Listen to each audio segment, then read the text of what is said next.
What up, everybody? It's your boy Heems, and we are back with another podcast. Today, I have a very special guest coming to you all the way from the UK, one and only Megan Gaiman. Megan, go ahead and tell everybody what's going on. Hello, how are you all? I'm from England, lovely, rainy country. Ooh. It's always Have you rain. Just rain every 10 seconds. born and raised? Born and raised. Nice, nice. So we see you actually been streaming now for a while. What platforms do you stream on? Stream on Twitch mainly. I started on YouTube. Then I moved, last year? I just kind of stopped. Then I've started posting on YouTube again. What made you change up from being on YouTube to wanting to be more on Twitch? Twitch is more for gaming and streaming. YouTube is just for videos. Right, right. I agree. Because they've actually, and I've noticed that too. It's like the live streaming. They had a like, what was it like? YouTube Gaming. It was an app that they had at Yeah. one point. And then they got rid of it. Right, and then they got rid of it, and it just kind of ruined like because they were supposed to be kind of like their similar Twitch. Now the weird thing is they still got the YouTube Gaming, but it says a channel, but not as the app. You could see, I Yeah, guess. I've seen that. Right, you can see what people are kind of like live streaming in between, but it's like it's not that same look and feel of what it was like. And how did you like it ever since like moving to Twitch? How did you like it? Twitch. Twitch is a lot better. It's a nicer community. That's for a start, definitely. YouTube is just full of little 9-year-old kids with their keyboards, thinking they were Right. harder. You know what I noticed too? I noticed you've risen really good on there. Like you've already over like 200 followers. How does that feel, or how does that make you feel being a Twitch affiliate? Well, I mean, I have to wait till I think it's like 16 to get like a national insurance number or something. 'Cause then I can become a Twitch affiliate. So back in October last year, I got an email from Twitch and like, oh yeah, come be an affiliate. And I tried over and over again, and it was like, no. So I have to wait till next year, like halfway through next year. Well, hey, seriously, seriously, keep maintaining that because seriously, you're doing good work. What are your favorite games that you've been streaming thus far? What do you like streaming? I love The Last of Us Part 2. And games and like Jurassic World Evolution. I'm really into that right now. How do you, if you want to get into that topic for a moment, how are you, or how did you enjoy, or how do you enjoy The Last of Us 2? Because that game has gotten so many different Yeah, mixed reviews. it's been reviewed bombed. I loved the first 20 minutes of the game. The first 20 minutes was just amazing. The thing I've noticed from the part 1 and part 2 is you play as a character that's gonna die at the very Mhm. beginning. She played as Sarah in the first one for the first like half an hour, and then she died. And then obviously Joel. Right. This is like the first main character Naughty Dog have killed off. It was a bit weird. It was Right. sad. Yeah. It is because it's like you literally you grow attached to these characters. That was especially like my first initial reaction when I played because when I first started and I saw what happened to him. And oh, by the way, guys, two things I want to mention: A, will be spoilers, so be aware, and B, me and Megan are currently doing our podcast through Skype, so there may be some interruptions. So if you notice a lag or you notice a delay in our conversation, please bear with us. Yeah, it's just really through because it was like as soon as I first played, it was like, oh my god, Joel, how could you do this to Joel? Did at any point in time now there was a lot of gamers, a lot of even some of the bigger streamers, they just stopped playing the game immediately, stopped broadcasting after that first. Did you stop for yourself, or did you keep pushing all the way through for the game, or even not just to play, but did you even push through it, streaming it? After the first like 2 hours and after the thing happened, I just wanted to put the control down and turn that shit off. But I just carried on playing. for like half an hour and then just turned it off and didn't touch it for like a day. Did you like, as far as the direction of the game and as far as like switching up the characters, like did I guess the question I asked, like when you first played, it was like, damn, it sucked. Like, how could they do this? You were really sad. What was like that turning point, or what made you want to keep playing it, or where did you start to pick up the fun for it again when you played? I liked the flashbacks, like the birthday gift part where you're at the museum. Mm-hmm. I like that. I took my time on that part. All the flashbacks were nice. I hated Abby. Everybody, you know what? That was funny. Everybody hated Abby's character so much. Honestly, when I first played it, and it may sound weird, I kind of started to like Abby's character, but I didn't start liking her character until it was like, wow, like maybe even like after I saw like her flashback, to her and like being a child.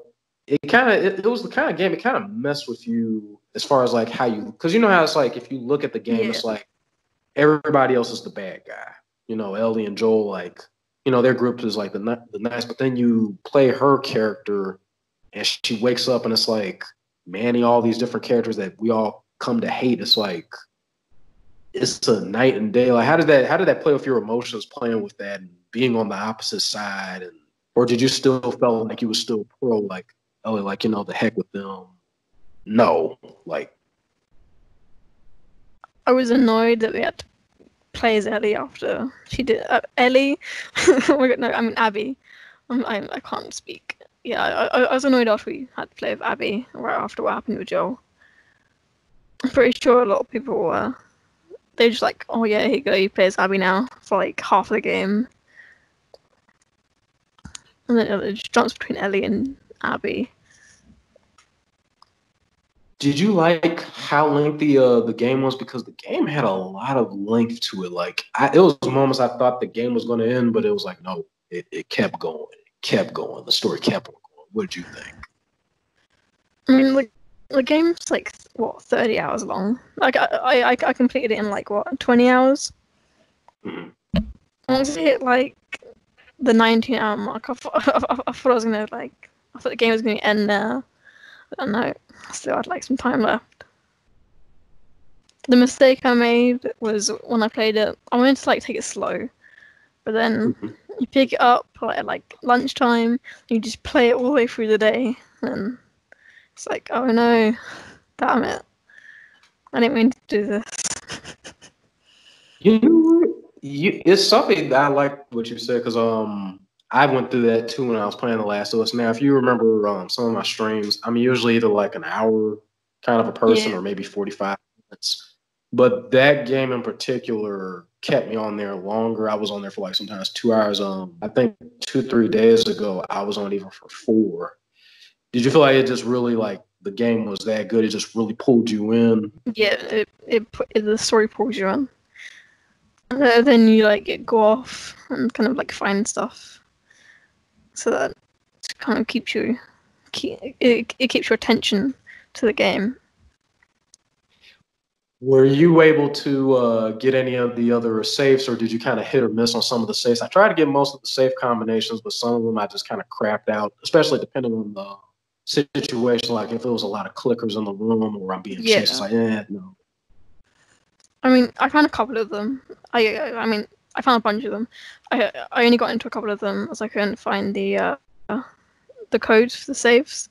So then I went back after I finished it and found some more and used YouTube to find out what the codes were. You did the same thing I did. I even had to screenshot some of mine just to kind of figure out the ones that were. How'd you feel about fighting the Rat King or that hybrid bloater down there? That thing was, I hated it. It took me forever. It took a good like 20 minutes just to kill. That thing scared the crap out of me because I didn't know when I was walking through the area, like, was it caked up in the wall or was it already alive this entire time and I just happened to find it? And then the thing separates into like the stalker. The stalker took some time to kill. Yeah. Did you like the different clickers and different mutations that they added to the game? Yeah, it gives the game something else, and it scares you. Now, I guess the $1 million question I like to ask now for the big one, as far as with The Last of Us, what did you think of for the ending of the game? What were your thoughts on it? I mean, I wanted her to kill Abby, but then I guess some people did as well. But then it's like she let go of the revenge. And you know when she goes back to the house? So when she's in Santa Barbara, she hasn't got the bracelet on. So she must have gone back to Jackson because she has the bracelet on. And when she went in the house, she didn't like call out Dina's name or anything. So she must have seen her in Jackson. That's just my theory. I thought the same thing too. I was like, I figured she was probably going to go and try to find Dina since she left. I guess the $1 million question is, I'm pretty sure they would get back. They'll, patch things up. I don't know if that will probably be the same for Tommy, because he's pretty much going to know she didn't kill Abby at that time. Because I know you said mixed people, or people were mixed on her being killed, or like, damn, why didn't you kill Abby? When I watched it, it was kind of like, I just wanted them both to stop. The first time, as funny as it sounded, I was actually rooting for Ellie, even though I played as Abby. But then the second time I played or did the fight, I just wanted them both to stop, because it was like they both were beaten, beyond repair, both been through so much. Like, does it really need to come down to this? But I guess they needed that closure so that they can move on. Do you feel like that closure, like, it was justified, or would you be like, no, she should have finished the job, or they had to go? I mean, she got her closure. She just kind of stopped the revenge. I'm not gonna lie. Like, killing Abby wasn't gonna bring Joel back, so Right. she just stopped. Right, I agree. It just seemed like that's what the more I played the game and being on both sides, it just showed like, what was it, like a ongoing circle of hate. It didn't really show, like, for us from our eyes as the viewers, it's like it was black and white in the sense of Ellie and them, they're the good guys, everybody else was the bad. They're just trying to survive. But then, I mean, they're all just trying to survive, really. Right, and that's what I came. Go ahead. He's like, you're gonna get shot at, you're gonna shoot them back, and you just kind of survive and try your best. Right. I saw that same thing too. It was like, it's just one person trying to survive over the other. They're just trying to live, no more, no less. And it's just, I think Joel, as tragic as it was just like, that was just a part of that cycle. If you think about it, or if that makes sense, it just felt like it was just a part of that cycle, watching it, but it was still messed up at the same time. Yeah. Now, we've so far talked about, I saw that you play Red Dead Redemption. Are you still playing Red Dead Redemption, or how do you like Red Dead Redemption? Red Dead's still going to be like my all-time favorite game. It's like this was the first game I played in the Xbox 360 back when it came out. I was like, what? I played it 2011, so I was like 7 maybe. It was the first game I played that I wasn't meant to play, but I still played it anyway because I didn't care. I loved it. I completed it. That's pretty cool. That was actually my next question. Like, when exactly did you start gaming? And that's a cool game to start with. Go ahead. I started gaming when I was like 3 years old. There's pictures of me holding the PS2 controller on my grandma's bed in a cottage down in Cornwall, playing games. So that's kind of where it started for me. You sound just like me. I never forget. You're showing my age right now, but I remember. What was it? My first game I remember playing was the Super Nintendo, and I was over a friend's house, and we was playing on Super Mario. I didn't know what I was doing, and I was pressing all these buttons. But I remember when she tried to take the game back to actually play, I started crying Um, my very first console was the Sega Genesis, and then from that point on, the Sega Saturn, and then PlayStation, and then I always been on the PlayStation side or Sony side, but then honestly, I had just got an Xbox One. Shouts out to Blackwater for that, and I really it's really interesting. I'm actually, truth be told, I'm kind of debating now between honestly the PS5 and the Xbox Series X. How do you feel about that, or what are you I'm gonna thinking? get PS5. You getting the PS5? Yeah. Are you going to get the download digital version, or are you going to get the one that actually where you can actually insert the game itself into it? I mean, of course, I'm gonna get the insert the disc. I agree, because I don't know about the digital download, because the thing they were talking about too is like the backwards compatibility. But I think most of that backwards compatibility is just going to be basically like the PSN Now type thing. So it's like, unless you don't already have a profile, you're probably going to end up spending more money, just as much as you spent to get the system, but to get the games too. I'm pretty sure games are gonna be more expensive. That was another thing they were talking about too. Like the games are going to be like $70, or like I think 74. Yeah. Like, how do you feel about that pricing for the game, especially with everything going on? Or do you I feel like mean, it's games are evolving. Mhm. Technology is evolving, and they're making games that get better and better, and they need to make money, so they just sell the games for a higher price. Then they can Right, produce more of them. right? Because now the games, you're right, they are expanding, because they're even supposed to say that the new consoles are supposed to have even less loading time, like little to nothing at all. And It's like go ahead.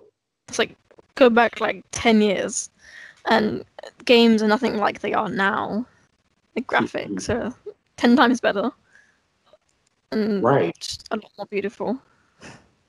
You know what? It's almost like the progression, like even like with phones. We Yeah. even looking at phones like, man, this phone costs. Do I really want to spend 700? But it's like most of the equipment and technology we're using now, they're basically on the level of PC. The gaming now with PS5 is basically on that level, and that's a good, healthy way of looking at it too. Like with the progression of everything, I like that.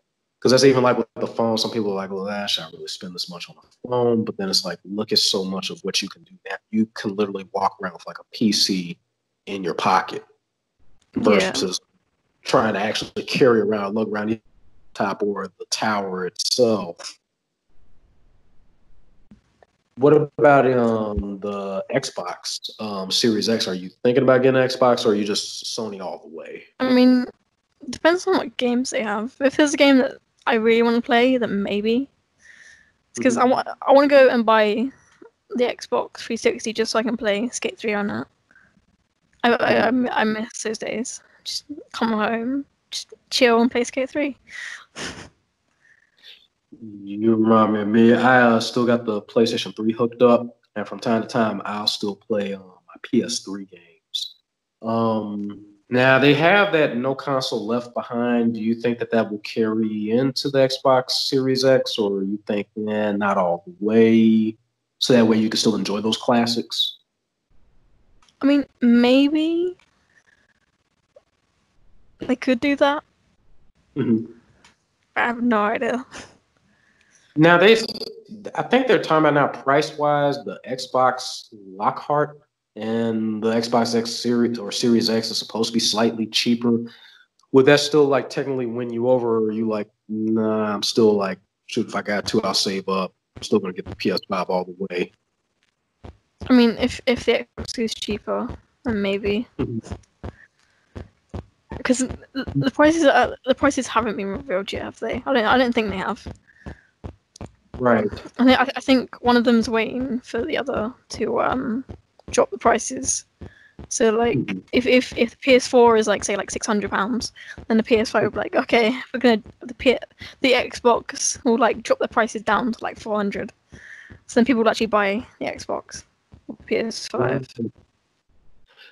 They're actually and I think this is supposed to be actually aired out today for I think the E3 event for the Xbox of today. But they're also trying to say as if people can actually pre-order a pre-order, where I guess they could sign up for the Xbox even before it's time to pre-order. Does that sound like something interesting, or like, yeah, you just wait until it comes out? I think I just wait for it to come out. I agree. My only fear, and I had a bad experience with my PlayStation 4, was that I bought it the day of the release, and I'm regretting That's now what I would never do. Because it's probably going to have issues if you buy it on the first day. I mean, yeah. I didn't get the PS4 till, 2017. I got it for my birthday. And the first game I got for the PS4 was Uncharted 4, and Uncharted 1, 2, and 3, and Uncharted Lost Legacy. Do you like Lost Legacy? I like it, but I hate that, the shadow puzzle?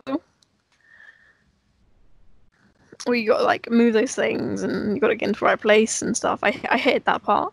It's nice, but nothing can be Uncharted. Do you have a PC, or do you stream on PC, or are you looking to be on PC at any point in time? I mean, I might get a PC like in the near future, but I have a laptop right now, which I can stream off of, kind of.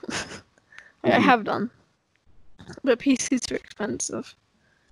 Yes, there are. I have a theory. I think even building one is just as expensive, because it's like even after you've gotten all the equipment, it's like you got to still like pull and plug and remove and keep adding to it. I mean, it's like a part of me, it would be cool because it's like it's some things I can't do on the console. I can't edit thumbnails, or I can't, make music. But then it's like, yeah, it's expensive. I agree. Trying to get a PC and then getting one that's up to date with everything that's out or what's coming out soon. I have so for you, I would like to ask you, since you're one of the youngest streamers or one of the many young streamers out there, do you have anything you would like to pass along, or would you recommend to anybody either coming on the streams that are streaming, or? I would say just keep going, be yourself. Don't give up. Play games that you like and enjoy, and don't let people tell you what to do. I like that, because it's hard sometimes, like especially with social media. It's like the different criticism and things that you get. Do you get a lot of that, or have you had negative feedback, or how do you handle that?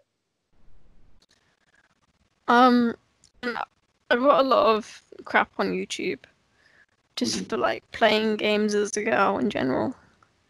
And then I came to Twitch and just stopped. I didn't get any of that rubbish.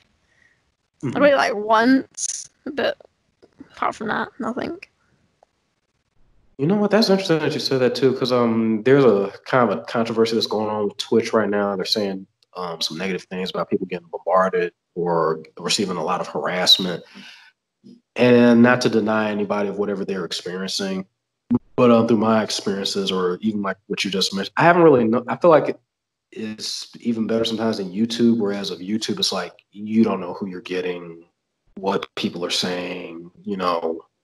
It's the lack of maturity sometimes that comes with it. But then again, I guess they say that's the side of like, well, welcome to social media, I guess. Yeah. Do you, before we get off, would you like to give a shout out, or shout out any family members or people who have helped you to get this far, or would you like to shout yourself out, or want to say anything? Put me on Twitch. Megan Gaming. Not Megan Gaming. I changed it. Oh my god. It's Megan _ the Ginger Beast. There we go. Got it right for the second time. Shout out to my best friend. Everyone calls him Fish. And that's it.